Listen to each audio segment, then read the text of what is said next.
Welcome, Moaa family, to another episode of the Moaa Member Chat. Today's episode, we have a very special guest, Cheryl Wong from the Pac-12, who's the Assistant Commissioner for Sports Management and Championships. How are we doing today, Cheryl? Doing really well. Happy to sit down with you and the fam. Thanks for joining us. Now, before we get into your background, can you explain what you do? I mean, that's a pretty cool title, but I don't know if our fellow administrators quite understand sometimes what the administrators at the conference office do. Yeah, absolutely. So like you mentioned, I'm in sport management and championships. So at the Pac-12, I oversee a handful of sports right now. Currently, I have women's soccer, men's and women's swimming and diving, and women's lacrosse, but I've had a handful of other sports throughout my time at the conference. And so basically we see ourselves as kind of the go-to for all things in those sports. So we're doing things from normal kind of year to year. So scheduling, we're working with officiating, we're working with regulations, right? Coaches bring forth, right, things they'd like to see in terms of policy or procedures or things that they think that will help them competitively or their student athletes just within kind of the NCAA framework. And then we work both up and down. We work with the campus and coaches, and then we work up through the NCAA and also address things like, national exposure, work with our sport committees on, again, different rules proposals, things that may be coming down from other legislative areas that may affect our sport. So kind of, again, very in the center, but all things kind of for our sport on behalf of our 12 institutions on how we advance and help each program be as successful as possible. And then, of course, championships. So at the end of every season, we get to crown a champion and then hopefully wish them well onto the postseason to join the NCAA championships. That's a little snapshot. Sounds great. Now, let's backtrack slightly to when you started in the industry to where you are now. Yeah, so I had a little bit of a winding path. I have been in a lot of different areas, and I would just say I said yes to pretty much any opportunity I thought would help me understand kind of all of the workings of kind of the entire collegiate athletics landscape. So I actually started as an athletic trainer in undergrad. I then worked in the business office in UCLA's athletic department. I went to grad school at the University of Miami and worked in corporate partner services. I worked in event operations. I worked in team operations. I did some marketing for an NFL team. I then went to back out to the West Coast to Cal, and I was the travel coordinator and team ops for that athletic department. I've also been able to do a handful of things in kind of event management and, again, kind of partner services for a couple professional teams, and then ended up at the conference office. And kind of along the many different roads I could have taken, like I said, we all work very closely together, even when we work in our own kind of parts of the industry. And I always just kind of got some good advice young and just stuck with it. Namely, the more that I knew about what all of the different departments that, again, help our programs and our teams and our student athletes be successful, then I thought when I got to administrative level, I could do that much, again, better of a job because I'd at least for a couple moments stood in those departments' shoes. So that's, again, a little snapshot on the winding path. Yes, the road less traveled. Definitely interesting. As I was looking at your background, I see you spend time on both coasts and some major cities. So can you, I guess, I don't want to get you into any trouble, but which coast do you prefer? Oh, well, I definitely can't answer that question without getting in trouble. But I will just say I'm from the West Coast, and then from Northern California. I went to school in Southern California at UCLA, and when I thought the world of it. I saw the banners hung in Poly Pavilion. I got to work with national champions and Olympians and just people who I thought were the best at what they do, both again as people and professionals. And then of course our student athletes were, at the time when I was in school, were good friends, and then just admired the work they were doing. But again, I wanted to expand, kind of push my own comfort level. And I knew that there was a lot of, again, amazing work being done across the country and in different ways. And so I actually purposely looked at grad school east of the Mississippi. I didn't have family or friends. I'd never really been out there. Again, I just wanted to learn. And that's what being on the East Coast and being Miami was, just a different exposure to a different kind of excellence and how to do things really, really well. And yeah, just value just very different places, and both were filled with a lot of sunshine and a lot of coast. So I'm lucky in that respect. But they both are great places. Couldn't recommend them more. Absolutely. Now, let's speak Moaa. So when did you get started with the organization, and what do you enjoy most about being a part of Moaa? Yeah, so my I guess boss, supervisor at the time, Gloria Navarez, who's now at the commissioner of the WCC, was heavily involved in Moaa, and certainly always supported our professional development and just getting to know kind of more of the industry.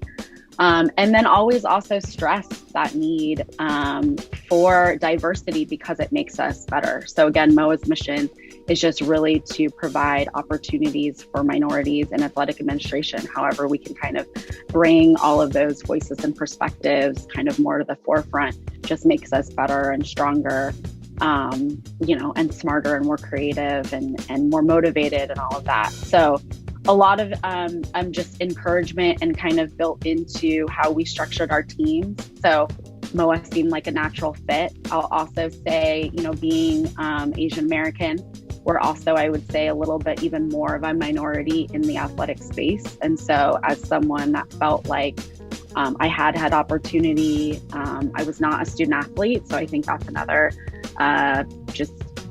not as common in the industry. And so just being able to get involved and meet more people who I both could look up to and connect with and learn from, and then also position myself to meet people who either had questions in the industry, whether or not, again, they themselves, Asian American, had questions about breaking into the industry. And again, just being available and engaged and really believing in the importance of bringing kind of what we consider all of those minorities, like I said, those voices more to the forefront.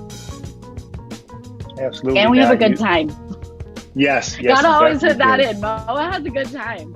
Yes, I can attest to that. Now, yeah, you spoke to something that was interesting. As you say, you weren't a student athlete, and it's interesting because I do get questions from various people in terms of just the background and how I got started, and they assume that most of our administrators, while yes, they probably do have a background of being a student athlete, there are a lot that do not. And can you kind of speak to that aspect, and not being a student athlete, but also still having the passion for sports and being involved in this industry? Absolutely. So again, when I was an undergrad at UCLA, I got involved in their athletic training program. And I had the really fortunate experience of being able to work with the football team while they transitioned to a new head coach.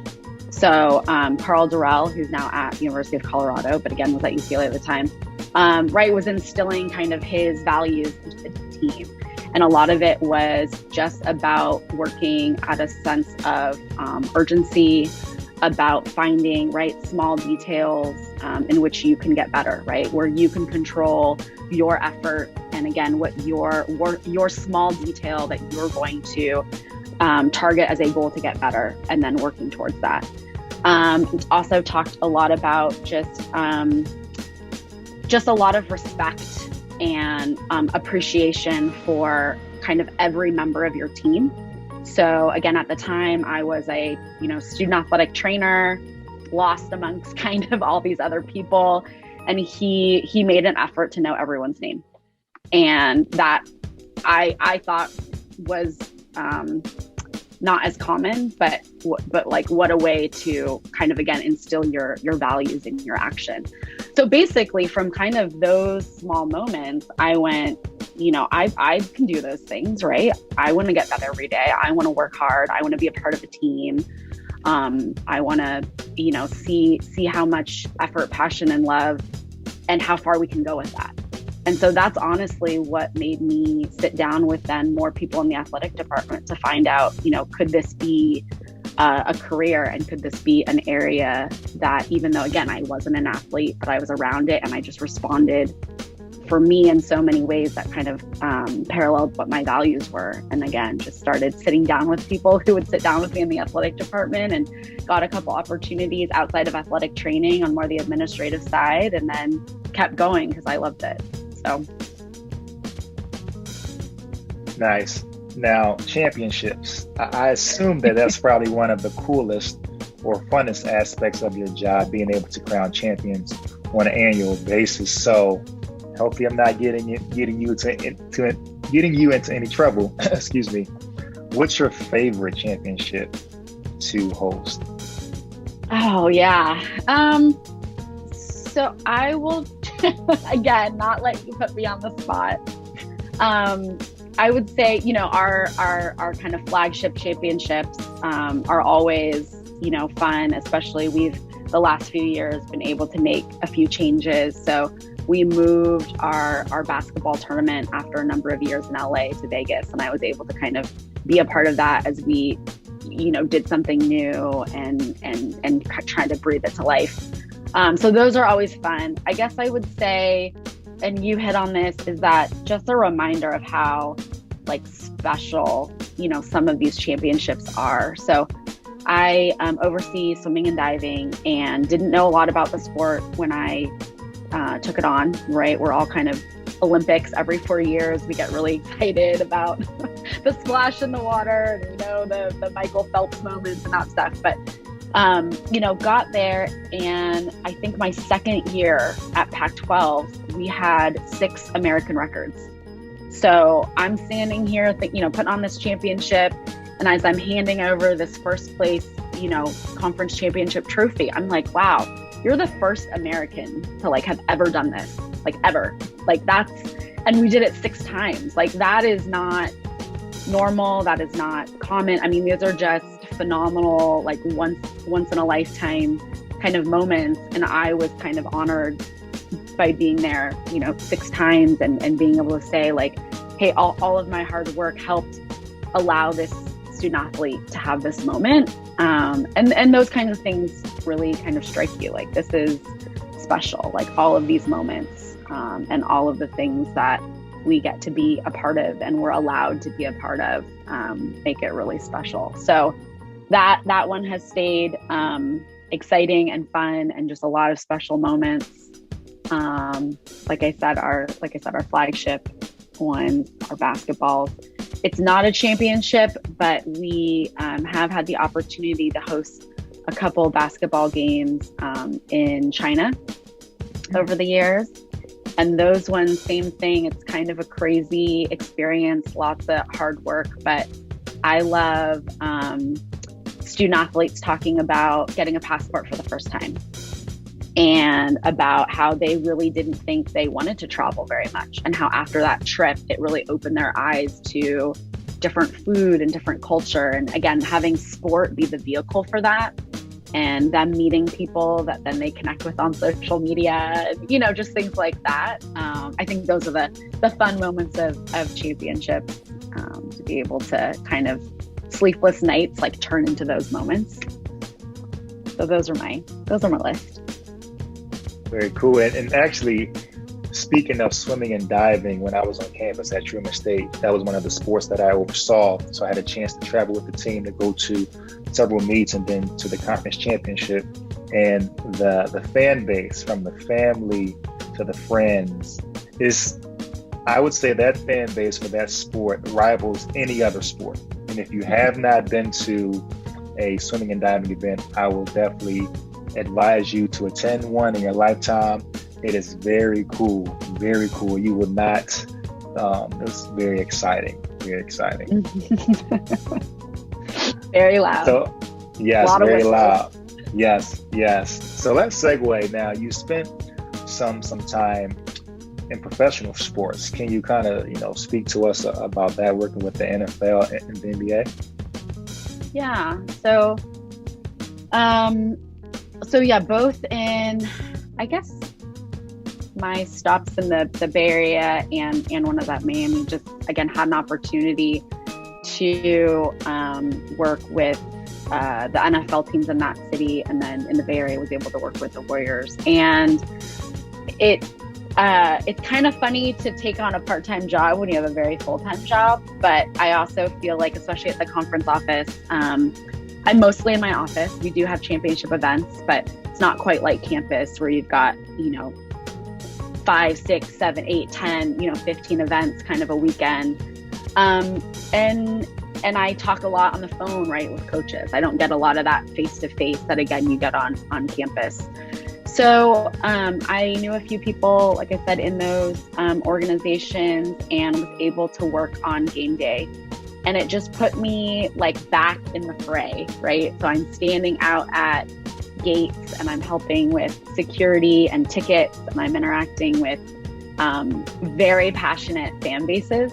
I think we all know that collegiate programs have fans, but there's nothing like Raider Nation. Again, I was fortunate enough to be with the Warriors when they had their kind of finals runs. And so just kind of being around, boots on the ground, with the fans, helping with, kind of really ops centric work with the teams and the venues.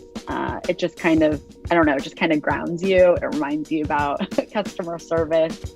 And just they put a lot of emphasis on the experience, right? We talk a lot about student-athlete experience, which, right, is critical to our mission. I do think that on professional sports, right, the events themselves, the game experience, the fan experience has a really high priority. That's part of the product. And so, yeah, just, it has a different energy. It has a different, I keep using the word urgency, but it kind of does. There's a lot of ramp up to once that ball kicks off or the ball tips off. So yeah, and it's fun to win a championship. So absolutely. Is there a particular event that you have experienced just kind of from afar as a fan that strikes you as something that you maybe want to be a part of behind the scenes as you are involved in hosting championships and various events? Can you pinpoint one event that you say, it'd be cool to be involved kind of behind the scenes in the administration of that event? Oh, I am saying this not knowing a lot about it.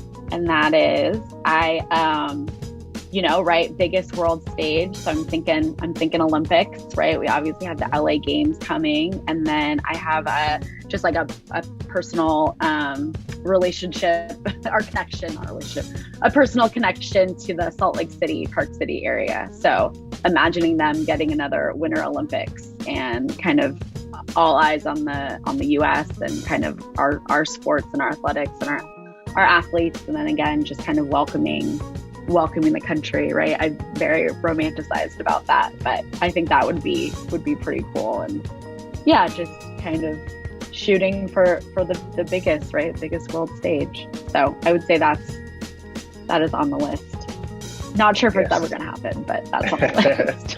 And we can speak it into existence. I think the Olympics is one event that absolutely, and having a chance to definitely host some events when I was on campus, both kind of in the locale of the institution and out of state. I think it would be cool to be a part of hosting the Olympics. It definitely involves a lot of work, I can probably say that without even being involved in any of that planning, but it just seems like it takes a lot of work. And I understand probably why it is a 4-year and every 4-year event, because it probably takes that length of time to make sure that you're going to run this event properly. Now let's segue slightly. In terms of hosting all these events, you've had a chance to interact with some pretty cool individuals, I'm sure of. Is there someone that you have just kind of admired from afar? Maybe they are still here with us or no longer here. Someone that you can pinpoint that it'd be cool to just have a conversation with, or maybe some coffee or tea or lunch. Can you, or any number of individuals, can you kind of speak about that? Well, yeah, I mean, I guess I'm a Bruin, right? So I have to say, not have to, right? Very, very ingrained is certainly John Wooden. I only had a couple opportunities even just to like see him speak from afar, and kind of felt like all the stories people tell are true, and would just be so fascinating. Like you said, just coffee, like one-on-one, and just kind of listen to him, just talk about life and that. So I just think that would be kind of amazing to hear the stories he has, and then what wisdom, maybe some more story side.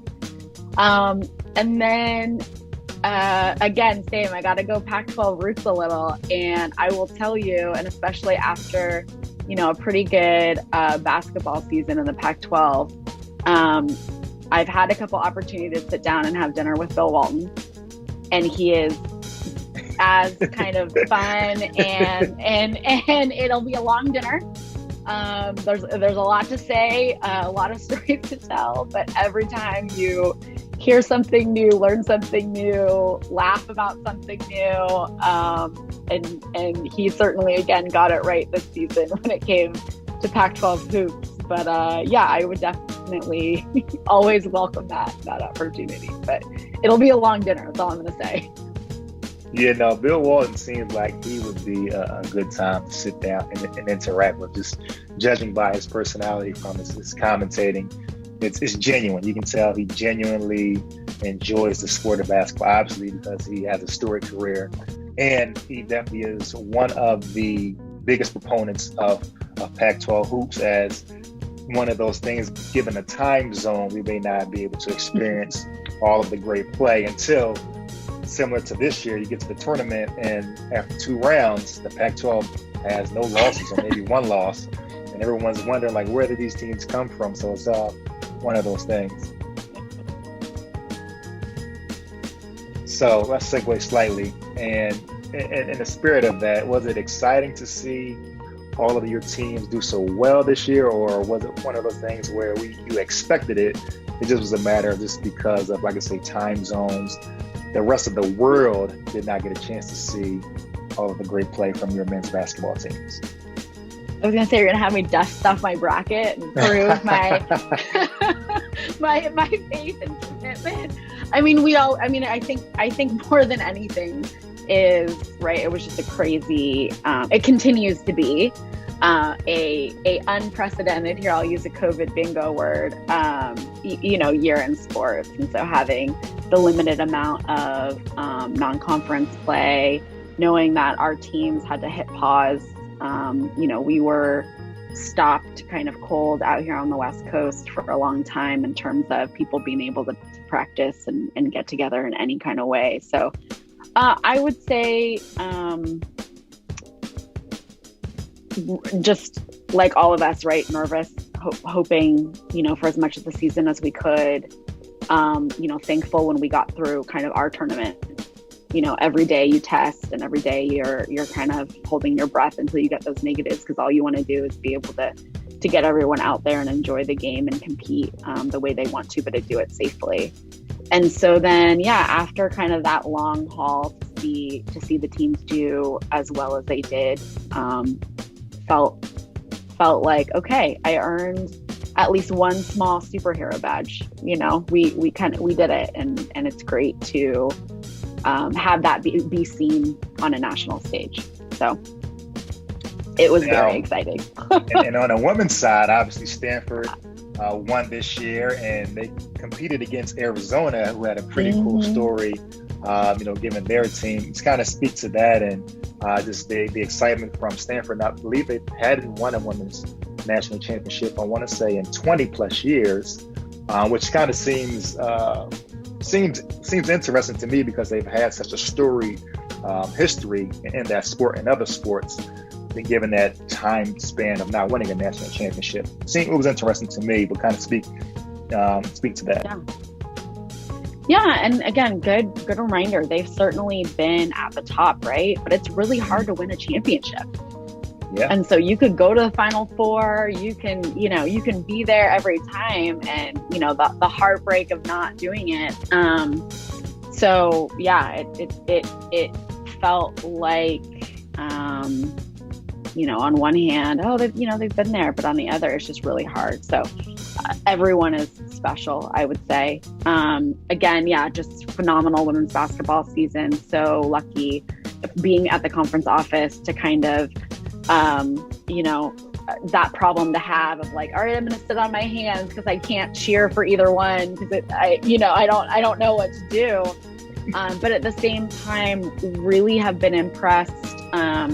Not surprised, but impressed by, and again, it goes back to our industry, Tara's willingness to extend advice and support to younger coaches, which I know she did with Leah, and Leah appreciated, all of that, and to see where, she's taken that program. Also, in light of lots of things that have come out, Arizona is a basketball school, but we've been focusing on men's. And I love that, a new mom, at our alma mater, a Black female head coach, which, again, 2 women head coaches at the championship also doesn't always happen in women's basketball. So it was a lot of, felt like a lot of breakthroughs and kind of confirmation of what's going on to grow and support women's basketball and in the Pac-12 and women leaders. So if we want to do it again next year, hey, I'm here for it. Yeah, I definitely think that the Arizona and Stanford, they have strong teams and bringing back some key student athletes. And so they'll definitely be, 2 teams that we will be speaking about in that sport. Like you said, speak it into existence. He said it here, Moaa. He said it, not me. Yes. So what are you currently working on, either professionally, personally, at the conference office, or maybe some projects or a project that you want to speak to? Good. Another good question. I would, I guess, be honest with those listening. It's been a really long year. So I kind of feel like, resetting is almost the project right now, and helping, all of us and our campuses kind of settle back into like our business, and then also taking what we learned from COVID, right? I think it became apparent some things that were important, and other things. And I think we're talking about those things, right? I think mental health within our communities has come up. I think re-examining our priorities in terms of equity across sports, across our Moaa community, getting minorities spotlighted so that they're not minorities anymore. So yeah, I'm recently just got added to the NCAA Committee for Olympic Sports.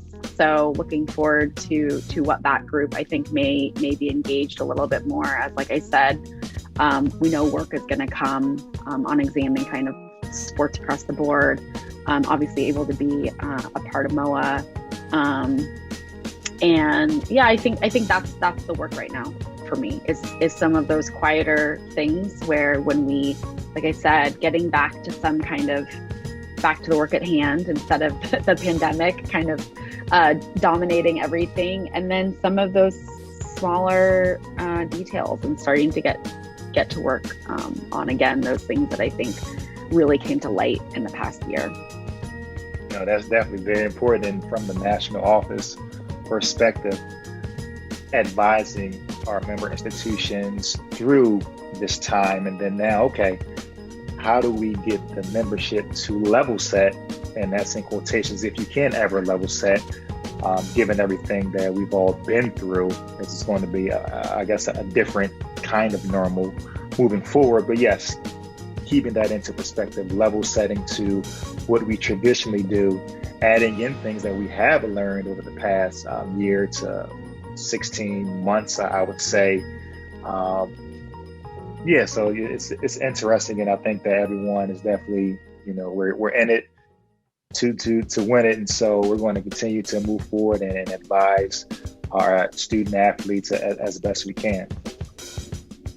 So we are at the portion of the episode where it's the Moaa Member Minute. So it's a chance for our Moaa members to give any professional or personal advice to the Moaa family. So without further ado, it's your Moaa Member Minute. Okay. I would say my North Star, which again has been bright this year, is just remember the people. We say it all the time. We're a people industry. I love that in athletics we value nurturing people, right? We always look at it like we're growing people, whether or not student athletes from freshman to senior, or beginning of a season to the end of the season, or we have interns and GAs, and we want to see them kind of excel through. But it takes dedication and hard work. And again, so that's all the people part of it. So when you get stuck in a hard place, or when there's a lot going on, or, again, all those things, again, more stuff that we've learned in COVID, just remember the people, and think about it from that perspective, from a people perspective, where's your gut telling you to go? And then the other one is be nimble. Nimble and flexible, is the key to sports and just survival and success, and yeah. So those are my two. It's about the people, and again, stay nimble, stay on your toes. Absolutely, that's great advice. Great advice. Well, Moaa family, I have been your host, Michael Bazemore. We want to thank you again, Cheryl. We appreciate you taking the time out of your day to sit down with us. And as always, Moaa family, stay safe, stay healthy, and stay tuned.